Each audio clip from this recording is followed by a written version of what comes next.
HTML CSS में इस तरह की नेविगेशन बार बनाना चाहते हैं तो ये वीडियो आपके लिए है। इस वीडियो में हम मुख्तलिफ प्लेक्स प्रॉपर्टी को यूज़ करते हुए हम एक नेविगेशन बार बनाएंगे। तो आइए चलते हैं, सबसे पहले आपको प्लेक्स समझाते हैं कि प्लेक्स है क्या, प्लेक्स हम किस तरह अप्लाई करते हैं और इसके बाद इसी तरह की एक मैनी प्रोजेक्ट्स हम बनाएंगे। और न्यू बाय फाइल बनाते हैं, new dot H T M L. ठीक है, तो हम चाहते हैं कि हमने जो एक्सटर्नल सीसीएस पढ़ा था तो हम उसकी मदद से किस तरह हम सीसीएस अप्लाई करते हैं। तो अभी न्यू के लिए हमारे पास कौन कौन सी चीज़ें रिक्वायर होगी। सबसे पहले तो आपने ये चीज़ें नोट डाउन करनी है। हमारे पास कौन कौन सी चीज़ें रिक्वायर होती है।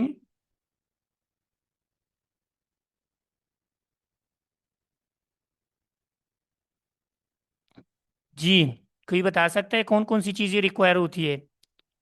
हमारे पास एक होम है, एक सर्विसेज है, एक ब्लॉग है, एक कंटेक्ट है, और अगर हम सर्च देना चाहते हैं तो हम सर्च भी वहाँ पे दे सकते हैं।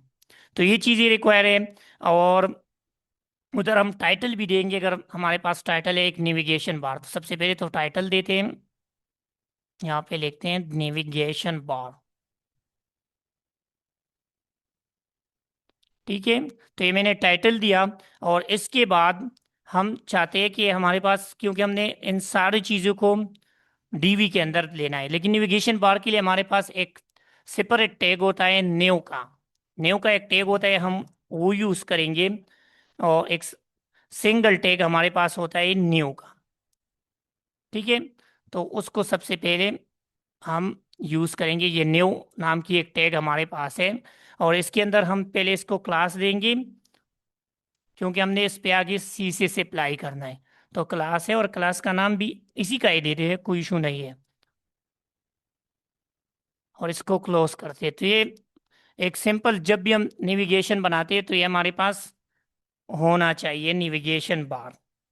ठीक है, तो ये एक हमारे पास नेविगेशन, इसकी क्लोजिंग टैग देने की ज़रूरत नहीं है, क्योंकि हमने ऑन किया था वो एक्सटेंशन, तो इसी वजह से ये सारी चीज़ें। तो ये नीवी सबसे पहले आ गई है। इसके बाद हम डिवीजन बनाएंगे। तो डिवीजन में हमारे पास, अगर मैं ये दिखा दूं, तो हमारे पास कौन सी डिवीजन आ सकती है। कि हमारे पास लोगो है, दूसरा हमारे पास ये लिस्ट है, और अगर लास्ट में हम यहाँ पे कुछ सर्च वगैरह देते तो हमारे पास वो भी आ सकती है। तो देखते हैं, सबसे पहले हम एक डिवीजन बनाते हैं, उसके अंदर हम क्लास का नाम लोगो रखेंगे, और कोई भी लोगो हम दे सकते हैं। तो एक डिवीजन हम ड्यू टैग हम बनाएंगे। ठीक है, और इस ड्यू टैग के अंदर हम देंगे H2 नाम की कोई भी टैग हम दे सकते हैं। कि फिलहाल हम पुटू नहीं देना चाहते हैं, हम चाहते हैं कि हम यहाँ पे डायरेक्टली लिख सपोज मैं देना चाहता हूँ व्यू के नाम लोगों का, और इसको भी क्लास देते हैं ताकि हम बाद में अगर हम सी से अप्लाई करें तो हमारे पास ईजी हो। तो यहाँ पर इस, क्योंकि लोगो के लिए हम बनाया है, तो यहाँ पर क्लास लोगो देंगे। ठीक है, तो ये एक डिवीजन हमारे पास होगी। यहाँ पे आइए, इसको चेक नहीं करते, पहले हम जाते हैं सारी चीज़ें कवर करते हैं, फिर इसको चेक करें। तो ये डिवीजन ख़त्म हो गई। अब नेक्स्ट डिवीजन हमने बनाना है। हमारे पास जो लिस्टेड है ये चीज़ें, होम, कंपनीज, अबाउट अस। तो हम कुछ भी यहाँ पे ले सकते हैं, तो इसके लिए हम एक और डिवीजन बनाएंगे। अब मुझे बताइएगा हम लॉजिकली कि हम यहाँ पे क्या लिखेंगे, क्योंकि ये सबसे पहले हमारे पास हॉरिजॉन्टल आएंगे, फिर हम इसको वहां पर जो हमारी प्लेक्स प्रॉपर्टी है उसकी वजह से हम रो वाइज देंगे। तो हॉरिजॉन्टली हम कुछ जो चीज़ भी हम लिखते हैं तो हम लेस वाइज लिखते हैं, तो हम यहाँ पर हम सबसे पहले लेस देंगे। अब हमने लिस्ट में कुछ नंबर्स वगैरह दे नहीं देने, तो इसलिए हम अनऑर्डर लिस्ट का से यहाँ से ये नाम देंगे। ठीक है, और इसके अंदर अगर हमने आइटम जो नहीं हो, तो लिस्ट आइटम नाम की हमारे पास एक टैग है। और सबसे पहले हमारे पास लिस्ट आइटम की टैग कौन है, होम देंगे। ठीक है, सॉरी, इसको कॉपी करते हैं ताकि हमारे पास ये विद इन टाइम सारी चीज़ें कंप्लीट हो। होम हुआ हमारे पास, दूसरा हमारे पास कांटेक्ट हुआ, तीसरा हमारे पास कुछ सर्विसेज है, और लास्ट में हमारे पास ब्लॉग भी ऑप्शन हम रख सकते हैं, कोई इशू नहीं है। सपोज हमने यहाँ पर होम दिया, दूसरा हमने सर्विसेज नाम की एक दे दी, ठीक है। थर्ड हम देंगे ब्लॉग, कुछ भी आप दे सकते हैं, लास्ट में हम कंटेक्ट, फिर आज हम 4 बनाते हैं, कोई इशू नहीं है। अब यहाँ पर ये अगर आप देखें तो अगर मैं किसी चीज़ पर क्लिक करता हूँ तो ये नेक्स्ट साइड में आ जाती है, किसी भी जगह ये चली जाती है, तो ये लिंकेबल है, जिसे हम एंकर टैग कहते हैं। तो हम एंकर टैग अगर हमने बनाना हो तो ये लिस्ट आइटम के अंदर हम एंकर टैग भी लगा सकते हैं। तो एंकर टैग किस तरह लगाते हैं, हमने सबको एंकर भी देना है, फिलहाल हम इसको हैश दे देंगे, कोई इशू नहीं है। तो ए हमारे पास एक एंकर टैग है, और उसको हमने क्या देना है, HREF वाली, और उसके अंदर हमने फिलहाल हम हैश देंगे, ठीक है। और ये जो आइटम्स हमने दिए हैं वो हम एंकर टैग के अंदर लगाएंगे। तो इसको अगर ये हैश हमारे पास आ गया, ठीक है, तो इसको क्लोज करके एंकर टैग जब क्लोज होती है तो यहाँ पर हम अपना नाम देंगे, जो हमारे पास क्या है, होम है, ठीक है। तो ये सारी चीज़ें यहाँ पर नीचे भी अप्लाई करनी है, क्योंकि होम को हमने लिंकेबल बनाना है। यहाँ भी लिखेंगे, इसके साथ ये ब्लॉक को भी हम बनाएंगे, सिर्फ चेंजेस करनी है। और इसके बाद कंटेक्ट को भी हम सारी चीज़ें कंप्लीट करते, फिर इसकी लुक देखते हैं कि कैसे ये सारी चीज़ें आती है। तो सर्विसेज, और तीसरा हमारे पास था ब्लॉग, चौथा हमारे पास था कंटेक्ट।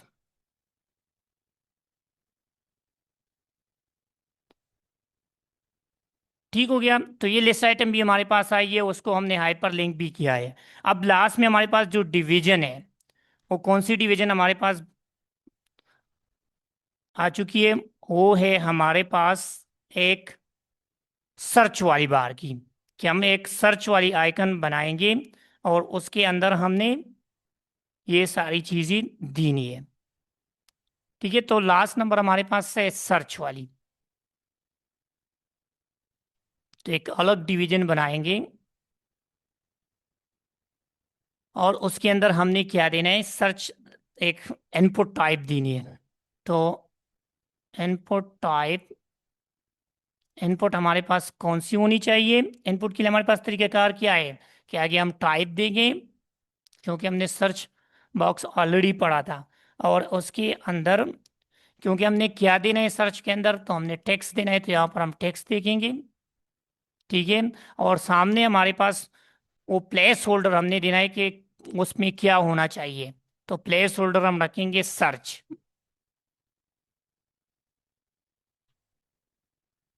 और इसको टैग करेंगे। तो इसको भी हम यहाँ पे डिवीजन पे हम एक क्लास देंगे, अगर क्योंकि हमने इसको भी डिजाइन करना है, तो इसको इसी के नाम से हम सर्च देंगे, क्लास सर्च। अभी इसको थोड़ा सा रन करते हैं, अगर कोई चेंजेस करने हो तो हम इसमें कर सकते हैं, कि बाई डिफॉल्ट अगर हम जब फ्लेक्स नहीं अप्लाई करते तो ये हमारे पास इस तरह शो होगा, ठीक है। क्योंकि मैंने कहा कि जब हम फ्लेक्स बनाते हैं तभी ये हमारे पास इस जगह से यहाँ पे अलाइन होगा। अभी हमने इसके ऊपर CSS अप्लाई करनी है। चीजें समझ आ रही है यहाँ तक? जी बहुत सारे हैं, वही तरीका जो हमने उधर डिवीजन के साथ किया, अब हमने इसको इस साइड पे लेकर आना है, ठीक है। तो उसके लिए हम चाहते हैं कि अगर हम यहाँ पे डायरेक्टली CSS को स्टार्ट करेंगे तो ये फाइल बहुत लंबा जाएगा, तो इसलिए हम चाहते हैं कि यहाँ पर हम एक और फाइल बना दें। इसको रीनेम किस तरह कर दें, F2 से होगा, नहीं, तो इसको दोबारा न्यू फाइल बनाते हैं, यहाँ पे, और यहाँ पे लिखते हैं new.css, एक्सटर्नल CSS अप्लाई करते हैं, ठीक है। अब यहाँ पर सबसे पहले हमारे पास क्या है, जो सबसे बड़ा टैग है वो है न्यू वाली क्लास है, ठीक है। तो सबसे पहले तो हम चाहते हैं कि ओवरऑल जो चीज़ें है उस पे हम, क्योंकि हमने इन सारी चीज़ों को देखना है कि हमने सब जगह पे जितनी भी डिवीजन है सबको हमने एक 1 बाय 1 CSS अप्लाई करनी है। तो सबसे पहले जो हमारी मेन क्लास है न्यू, जो क्लास है यहाँ पर, ये लोगो वाली क्लास है, तो इसको सबसे पहले अगर हम ले लगाते हैं या डायरेक्टली हमारे पास जो ये सब के सब एक डिवीजन के अंदर है, न्यू नाम की एक डिवीजन है ये वाली। तो इसके अंदर अगर हम डायरेक्टली अप्लाई करते हैं तो सबसे पहले वो लगाते हैं। अगर क्लास को हमने अप्लाई करना तो कैसे अप्लाई करेंगे, याद है किसी को, डॉट के जरिए। तो डॉट न्यू की एक फाइल हम लेंगे। सबसे पहले पूरा जो न्यू हमारे पास डिवीजन है उसके अंदर, तो उसके अंदर हम सबसे पहले इसको डिस्प्ले, मैंने क्या कहा था, फ्लेक्स, तो ये अप्लाई करेंगे। और इसके साथ साथ हम इसकी जस्टिफिकेशन भी करेंगे। अभी जो चीज़ें हमने पढ़ी है उसको अप्लाई करना है, तो जस्टिफिकेशन हम इसमें स्पेस बिटवीन करेंगे कि इक्वल स्पेस सब जगह पे देने। ठीक है।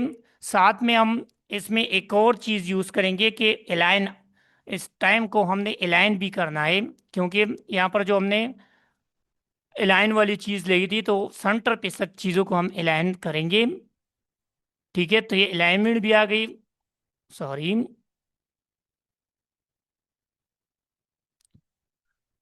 और इसके अलावा जो हमारे पास और भी हमने लिया, तो एक हम इसको कुछ बैकग्राउंड कलर भी दे सकते हैं। अगर ये जो आपकी स्क्रीन पे देख रही है, अगर ये कलर हम देना चाहते हैं तो बैकग्राउंड कलर, ये कौन सा कलर होगा, इसकी तकरीबन शायद .222 वाली, #222, ऐसा ही है ये कलर।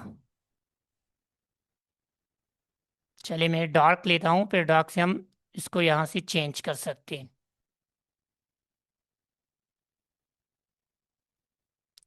ये वाली है, सब जगह 2 2 होगा तभी, ये 1 2 3 और 2 है।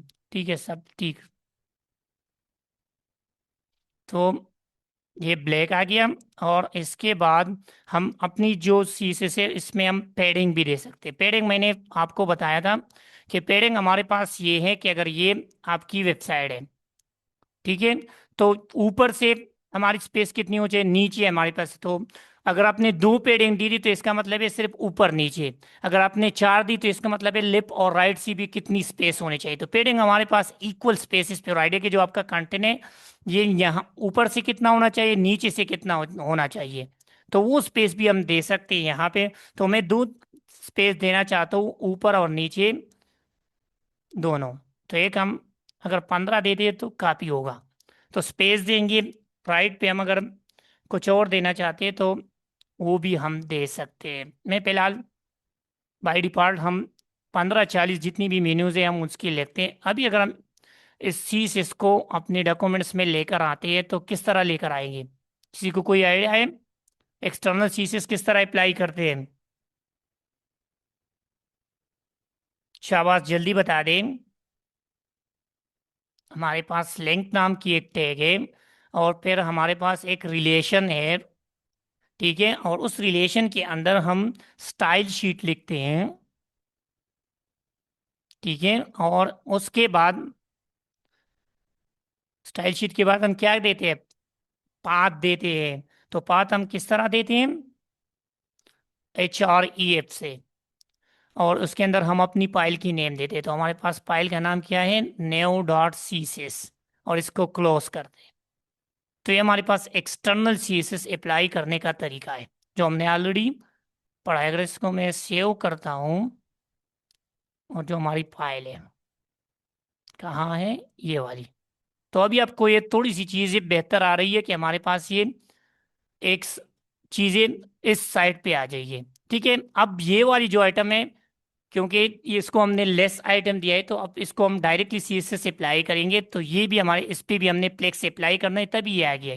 और इस तरह हमारे पास यहाँ पे लोगो भी नहीं यार, क्योंकि उसको भी हमने CSS नहीं दिया है। सिर्फ हमारे पास एक शेप आ चुकी है, और शेप के एक नेविगेशन शेप हमारे पास आ चुकी है। तो अभी हमने मजीद CSS अप्लाई करना है। ठीक है, तो ये सिर्फ नेवी पे हमारे पास हो गया। नेक्स्ट हमारे पास हम CSS अप्लाई करेंगे लोगो पे। तो हमारे पास है डॉट लोगो।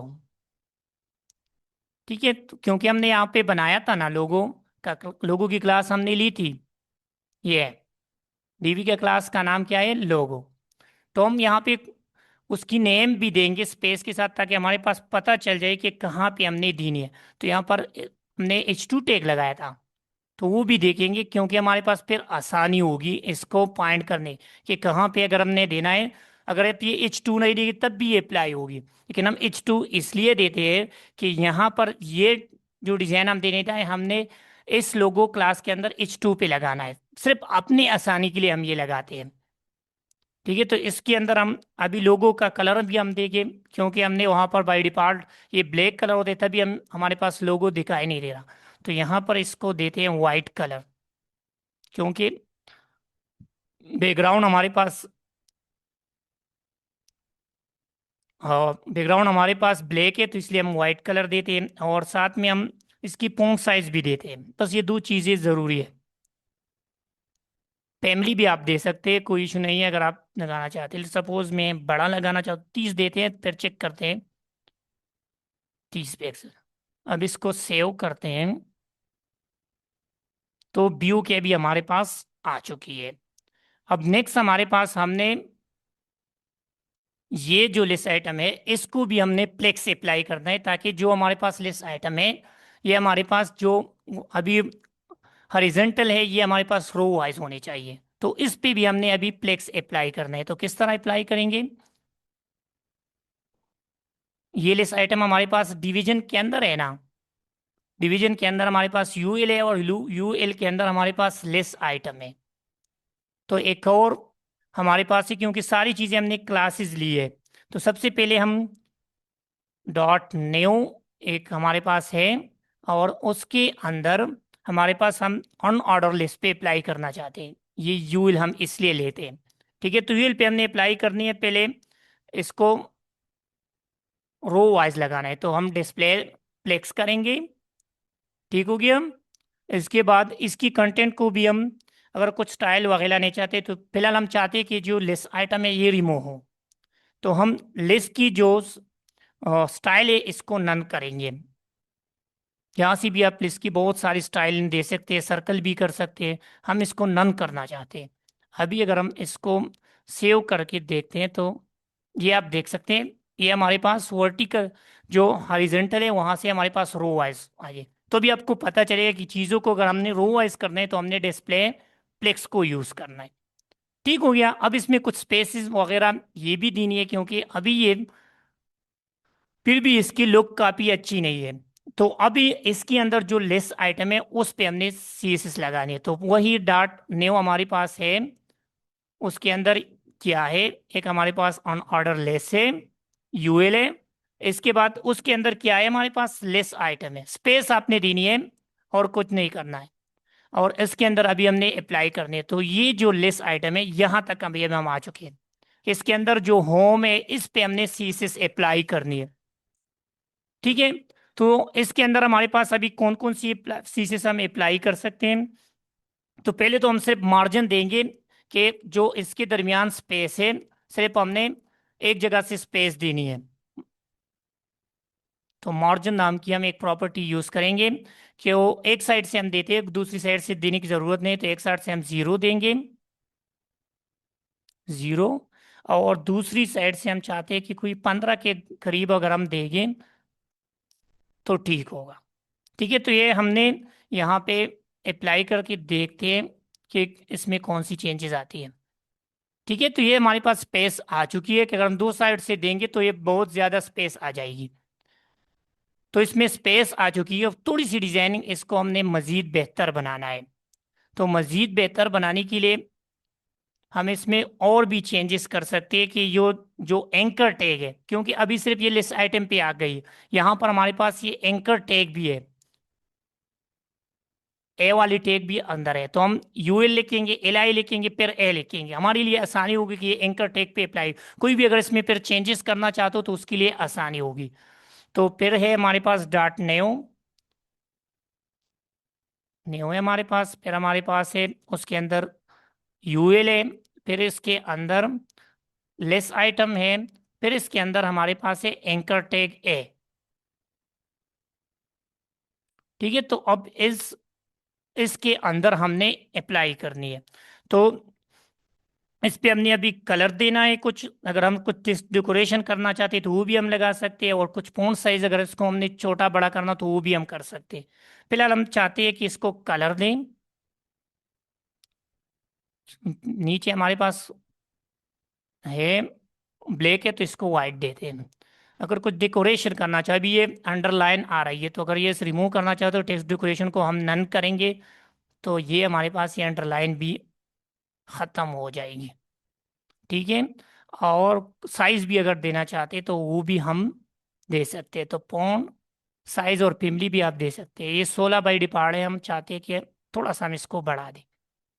ठीक है, तो ये दो चार चीजें हमने यहाँ पे अप्लाई कर दी। अभी देखते हैं, तो अभी आप देख सकते हैं कि हमारे पास एक कुछ हमारी शेप उसकी जैसे बन रही है, जिस तरह हमारे पास एक नेविगेशन बार है।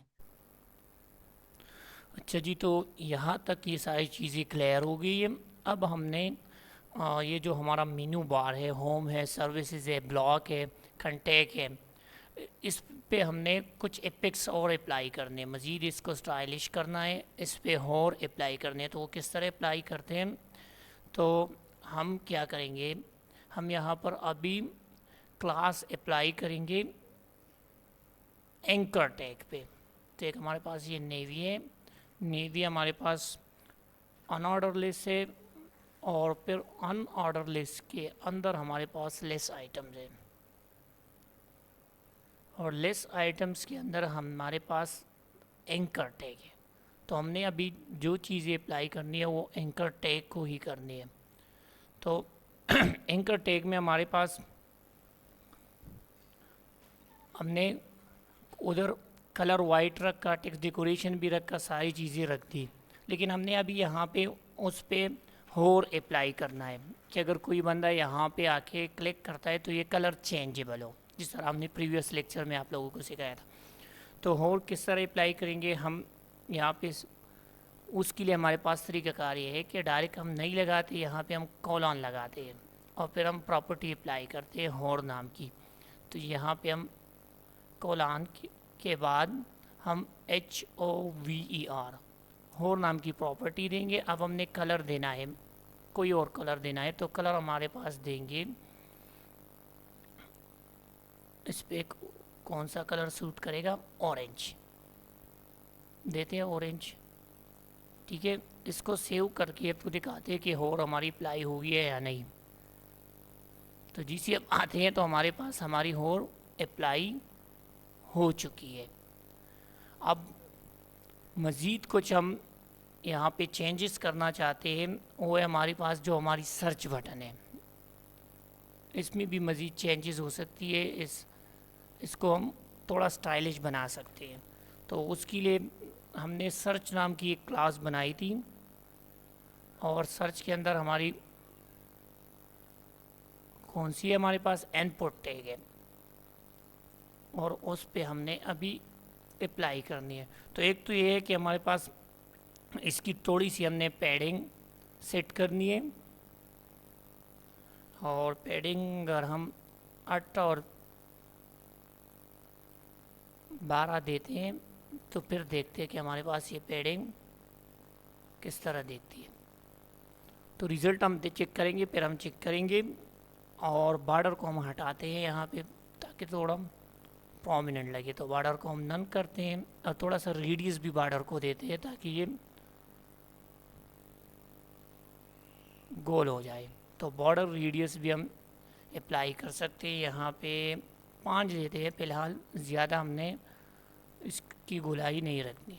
ठीक है, तो चेक करते हैं, चेंजेस हमारे पास हो चुकी है, थोड़ा सा साइज़ भी बढ़ा, और अगर आप क्लिक करेंगे तो ये हमारे पास बॉर्डर भी रिमूव हो चुकी है। अब यहाँ पर सबसे बड़ी जो अब हमारी मेन्यू बार, नेविगेशन बार बिल्कुल तैयार हो चुकी है, लेकिन ये बॉक्स की जो साइज़ है ये कॉपी बड़ी है, तो इसको भी हमने छोटा करना है। तो इसके लिए हमारे पास तरीक़ाकार ये है कि ये अब ना हमने लोगो में चेंजेस करनी है, ना हमारे पास ये लिस्ट में चेंजेस करनी है, ना हमने लिस्ट में जो हमारे पास सर्च बार है उसमें चेंजेस कर, हमने ओवरऑल इस बॉक्स को अप्लाई करना है। तो अगर कोई भी चीज़, कोई भी प्रॉपर्टीज़ हम ओवरऑल अप्लाई करते हैं तो उसके लिए हमारे पास है कौन सी प्रॉपर्टी यूज़ होती है, हमारे पास प्रॉपर्टीज़ होती है यूनिवर्सल। तो यहाँ पर हम एक यूनिवर्सल प्रॉपर्टी अप्लाई करेंगे जो सबको, जितनी भी बक्स है, बक्स के अंदर सारी चीज़ें वो सबको अप्लाई हो। ठीक है, तो यूनिवर्सल प्रॉपर्टीज़ हम देंगे। एक तो हमने ये मार्जिन हटानी है, अगर कोई भी मार्जिन लगा हो तो हमने इसको ज़ीरो रखना है। ठीक है, और पैडिंग भी हमने कम करनी है, और थोड़ा सा बुक साइज़ भी हमने, और कोई भी पैडिंग वगैरह लगी हो बाय डिफ़ॉल्ट और यहाँ से रिमूव हो जाएंगे। और अभी मेन हमारा पास है बक्स साइजिंग, तो बक्स साइजिंग को हमने बॉर्डर बक्स तक महदूद करना है। तो अभी हम देखते हैं कि हमारी जो डिज़ाइन है वो तकरीबन कम्प्लीटली तैयार हो चुकी है।